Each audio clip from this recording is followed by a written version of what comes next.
نحمده ونستعينه ونستغفره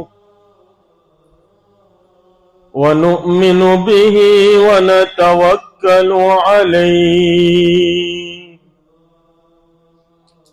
ونعوذ بالله من شرور أنفسنا ومن سيئات أعمالنا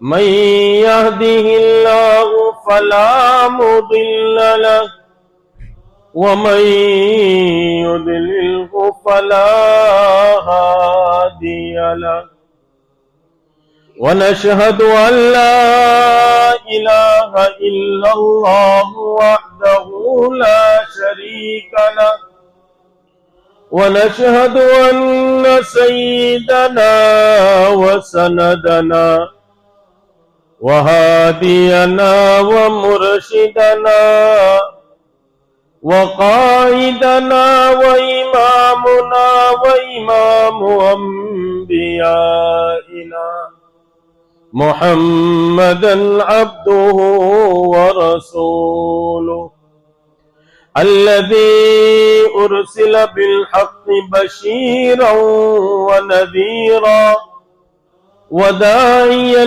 إلى الله بإذنه وسراجا منيرا إن الله وملائكته يصلون على النبي يا أيها الذين آمنوا صلوا عليه وسلموا تسليما اللهم صل وسلم وبارك على آل سيدنا محمد وبارک وسلم۔ قابل احترام عزیز دوستوں اور بزرگوں، اللہ رب العزت نے اس عالم میں 1.25 لاکھ انبیاء علیہ السلام کو جو بھیجا وہ ایمان کے سکھلانے کے لیے اور ایمان کے بتلانے کے لیے بھیجا۔ کم و بیش 1,24,000 انبیاء علیہ السلام اس دنیا میں ایمان کے بتلانے کے لیے بھیجے گئے، اس لیے کہ ایمان ہی اصل سرمایہ ہے، اصل پونجی ہے اور اصل مایہ ہے۔ ایمان کا اندازہ ہر آدمی کو قبر کے گھڑے میں جانے کے بعد ہوگا۔ دنیا کی مارکیٹ میں اور دنیا کی منڈی میں اور دنیا کی جاہو جلالی میں آدمی ایمان کا اندازہ نہیں لگا سکتا کہ ایمان کتنی بڑی دولت ہے۔ جیسے ایک ماں کے پیٹ میں 2 جوڑیے بچے بن رہے ہیں، ایک کے پاس آنکھیں ہیں اور ایک نابینا ہے، تو جس کے پاس آنکھیں ہیں وہ اپنے بھائی نابینا سے کہتا ہے، بھائی میرے پاس تو آنکھیں ہیں، تیرے پاس آنکھیں نہیں ہیں، میں دیکھتا ہوں تو دیکھتا نہیں ہے۔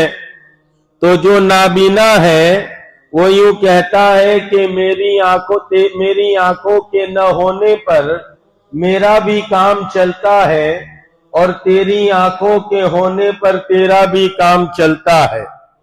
میری آنکھوں کا نہ ہونا مجھے کوئی نقصان نہیں دیتا اور تیری آنکھوں کا ہونا تجھے کوئی فائدہ نہیں دیتا۔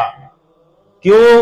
وہ ماں کا پیٹ ہے، لیکن جب دونوں بچے ماں کے پیٹ سے باہر آئیں گے اس وقت اس نابینا کو پتا چلے گا کہ آنکھ کتنی بڑی نعمت ہے۔ ایسے ہی اس دنیا کی مارکیٹ میں اور دنیا کی منڈی میں اور دنیا کی جاہو جلالی میں ہم ایمان کا اندازہ نہیں لگا سکتے۔ قبر کے گھڑے میں جانے کے بعد پتا چلے گا کہ ایمان کتنی بڑی دولت ہے۔ ایمان یہ اصل سرمایہ ہے۔ جیسے میرے اندر میں روح ہے اس کا درجہ پہلا ہے اور میرے بدن کے جتنے اجزاء اور حصے اور پارٹس ہے اس کا درجہ دوسرا ہے. بھائی روح اندر میں موجود ہوگی تو آنکھیں دیکھنے کا کام کرے گی، کان سننے کا کام کریں گے، زبان بولنے کا کام کرے گی، ہاتھ پکڑنے کا کام کریں گے، پیر چلنے کا کام کریں گے، تب جب اندر میں روح موجود ہے. لیکن روح اندر سے نکل گئی، اب یہ سارے جسم کا ڈھانچہ بیکار ہے. بالکل ٹھیک اسی طرح ہر عمل کی جو روح ہے وہ ایمان ہے. اس لیے جنت میں جو ایڈمیشن ملنے والا ہے اور جنت میں جو داخلہ ملنے والا ہے وہ ایمان کے اوپر ملنے والا ہے. جس کے پاس ایمان ہوگا اس کو اللہ رب العزت جنت میں داخلہ دیں گے.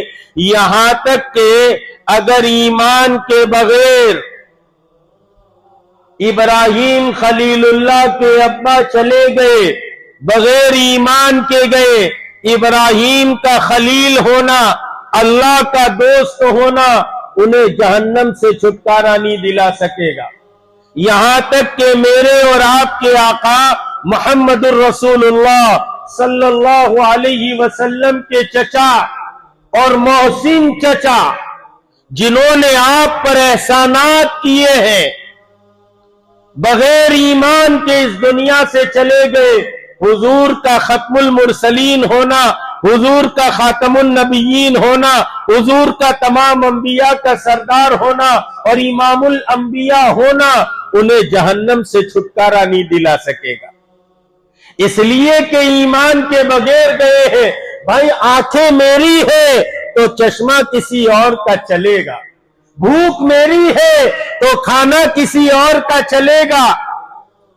بھائی اسی طرح ایمان اگر ہم اپنا لے کر گئے تو سفارش کسی اور کی چلے گی.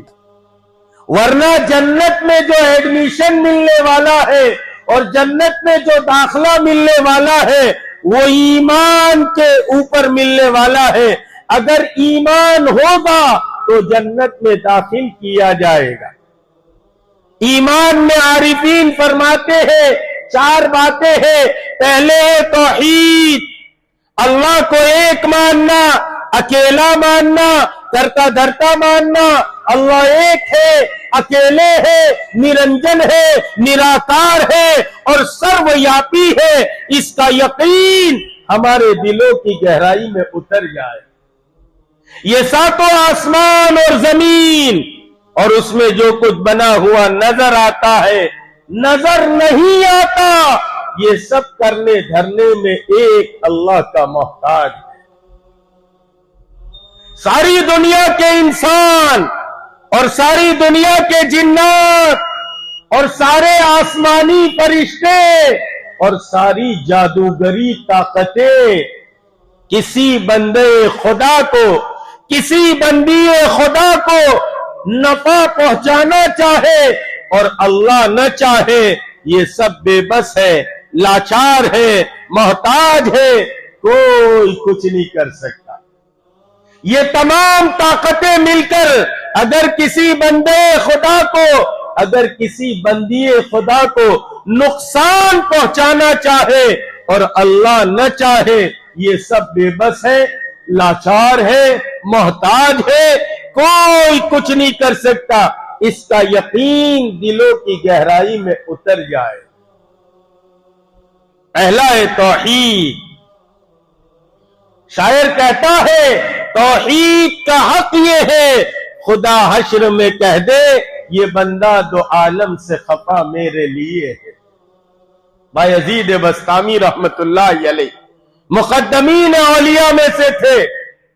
اولیاء سے عقیدت رکھنا اور ان کے کرامات کو حق سمجھنا یہ ایمان کا جز ہے. تو جو ہے بایزید بسطامی رحمت اللہ مقدمین اولیاء میں سے تھے. یوں فرماتے تھے جس نے بایزید کا چہرہ دیکھا وہ بدبخت نہیں ہو سکتا.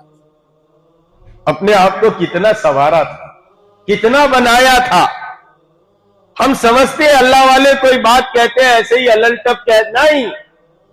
میں مثال دوں, آپ کے اڈاجن علاقے میں ایک عطر کا بہت بڑا گوڈاؤن ہے. چھوٹی چھوٹی بوتل نہیں, بڑے بڑے عطر کے ڈرم رہتے ہیں اس میں. ایک بھنگن جس کا کام ہے روزانہ کوڑا کرکٹ اٹھانا, گندگی اٹھانا, اور روزانہ اس جو ہے وہ گوڈاؤن کے قریب سے گزرتی. تو جب گزرتی ہے تو اس کے دل میں کیا خیال آتا ہے؟ ارے عطر کی خوشبو, بڑے بڑے ڈرم ہیں تو عطر کی خوشبو پھیل رہی ہے. وہ ایک دم سے جب وہاں سے گزرتی ہے تو گمان کرتی ہے کاش کہ یہ خوشبو مجھے بھی نصیب ہوتی. بایزید بستامی رحمت اللہ علیہ نے اپنے آپ کو اتنا سنوارا تھا اور اتنا تعلق محلہ کے اعتبار سے جو ہے وہ سجایا تھا کہ جو ان کی مجلس میں سچے دل سے جاتا تھا, ان کے چہرے کو دیکھتا تھا, اس کے دل میں خیال آتا تھا کاش ایسی اطاعت والی زندگی ہمیں بھی نصیب ہو. اور احساس و عمل کی چنگاری جس دل میں فروزہ ہوتی ہے, اس آنکھ کا آنسو موتی ہے, اس لب کا تبسم ہیرا ہے. احساس یہ بہت بڑا سرمایہ ہے. اس لیے ہمارے میاں جی نہلات صاحب فرماتے تھے کہ اگر بندے کو یہ احساس ہو جائے میں گنہگار ہوں, اللہ فساق اور فجار کی صف سے اٹھاتے ہیں, اولیاء اللہ کی صف میں کھڑا کرتے ہیں. فضیل بن عیاض رحمت اللہ علیہ بڑے ڈاکہ ڈالنے والے ڈاکو ہوا کرتے تھے. ایک زمانہ اسی طرح گزر گیا. اب فضیل بن عیاض کا مرتبہ اولیاء کی صف میں کیا ہے میں بیان کرنا نہیں چاہتا, اتنا جملہ سمجھ لیجئے. اولیاء کاملین کی جب داستان چھیڑی جاتی ہے بغیر فضیل بن عیاض کے نامکمل رہتی ہے. یہ وہی فضیل بن عیاض ہے, ڈاکہ ڈالنے کے لیے چل رہے تھے. پہلے زمانے میں جو ڈاکہ ڈالنے کے آلات ہوتے تھے, اب تو پھٹاکڑی لے لو, گن لے لو, سر پہ رکھو تو آدمی سونا بھی دے دے گا, چاندی بھی دے دے گا, کیش بھی دے دے گا, سب دے دے گا. پہلے گو ایک جانور ہوتا تھا, اس کی دم پر کس کے رسی باندھی جاتی اور کتنی منزلہ عمارت ہو اس پر پھینکی جاتی, وہ اس کو چپک جاتی, پھر ڈاکو اس پر سے چڑھ جاتے. فضیل بن عیاض رحمت اللہ علیہ چڑھ رہے تھے ڈاکہ ڈالنے کے لیے, اور گھر میں قاری صاحب قرآن پڑھ رہے تھے. افسوس کے رات میں تہجد کے وقت گھروں سے کلام پاک کی آواز ختم ہو گئی. بہت پرانا نہیں, ابھی 25-30 سال پہلے کا ہمارے باپ دادا کا زمانہ تھا. ہم دیکھتے تھے صبح سویرے جو ہے وہ قرآن کریم پڑھا جاتا تھا. افسوس کہ آج صبح سویرے یہ جو ہے وہ ایک شیطان کا کھلونا ہاتھ میں لیا جاتا ہے. رات میں قاری صاحب قرآن پڑھ رہے تھے, اس لیے ہمارے حضرت جی مولانا الیاس صاحب فرماتے تھے جتنی جو ہے وہ میں نے نورانیت اور جتنی جو ہے ولایت کے اونچے درجے پر پہنچنے کی چیزیں پائی وہ تہجد کے وقت دیکھ کر کلام پاک پڑھنے میں پائی. اب قاری صاحب قرآن پڑھ رہے تھے, پڑھتے پڑھتے اس آیت پر پہنچ چکے تھے الم یأن للذین آمنوا ان تخشع قلوبهم لذکر اللہ. ترجمہ یہ الم یأن للذین آمنوا ان تخشع قلوبهم لذکر اللہ. کیا مومنین کے لیے وہ وقت نہیں آیا ان کے دل اللہ کے خوف سے ڈر جائے؟ کل کس کے سامنے کھڑا ہونا ہے؟ رب کے سامنے کھڑا ہونا ہے، اور اس رب کریم کے سامنے حساب دینا ہے۔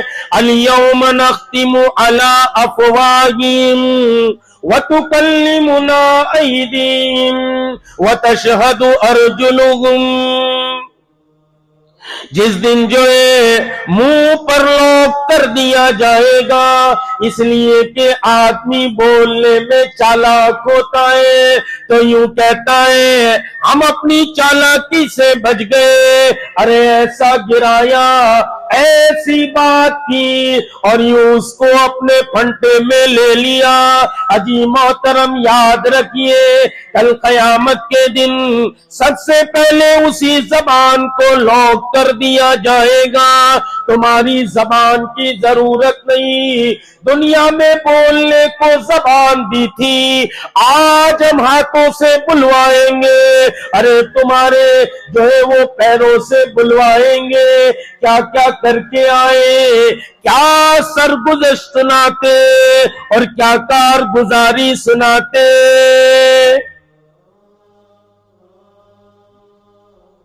اور اللہ رب العزت سامنے ہوں گے، آپ کو کوئی موقع نہیں دیا جائے گا، موقع اسی دنیا میں وہ ختم ہو جائے گا۔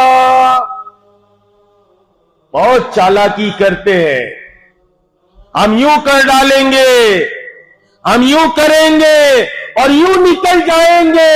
اجی محترم، اگر وہ حساب لینا شروع کر دے، میں ایک جملہ کہا کرتا ہوں، اگر وہ حساب کرنا شروع کر دے تو ہم پیشاب کرنا شروع کر دیں گے۔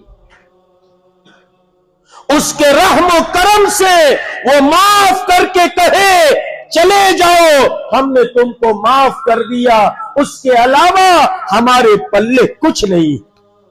بنی اسرائیل کا ایک عابد تھا، 500 سال تک اس نے عبادت کی، کوئی کام نہیں، ایک جھوپڑی میں ہے اور جو ہے وہ ایک مٹھ میں ہے اور عبادت کیے جا رہا۔ 500 برس عبادت کی، انتقال ہوا، حضور پاک علیہ السلام نے یہ قصہ سنایا اور احادیث کی کتابوں میں اس کو جگہ دی گئی۔ اللہ کے سامنے کھڑا کیا گیا، رب کریم نے پوچھا کہ بتاؤ کیا کارگزاری ہے؟ پھر ربا نے فیصلہ کیا اس کو میرے رحم و کرم پر اور میرے رحم سے اس کو جنت میں داخل کر دو۔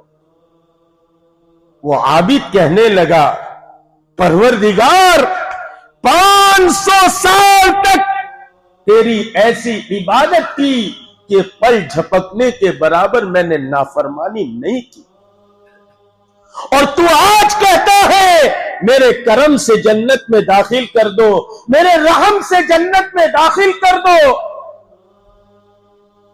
ربا کہتے ہیں کوئی بات نہیں، فرشتوں کو کہتے ہیں جاؤ اس کو جہنم کے پاس لے جاؤ اور جہنم دکھلا کر لے آؤ۔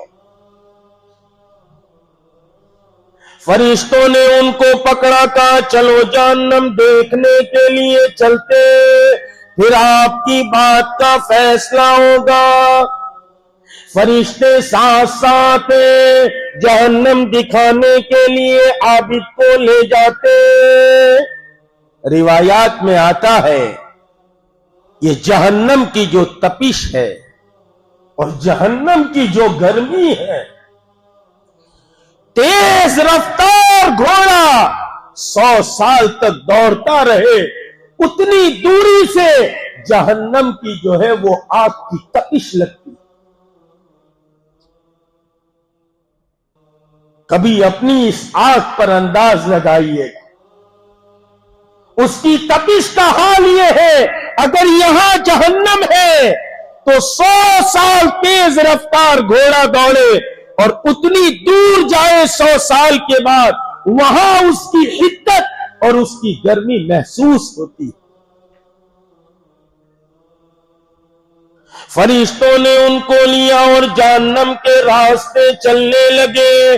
ارے جیسے جیسے جہنم کی طرف بڑھ رہے حدت بڑھتی جا رہی ہے, گرمی بڑھتی جا رہی ہے, اور گرمی بڑھتی ہے تو آدمی کو پیاس لگتی.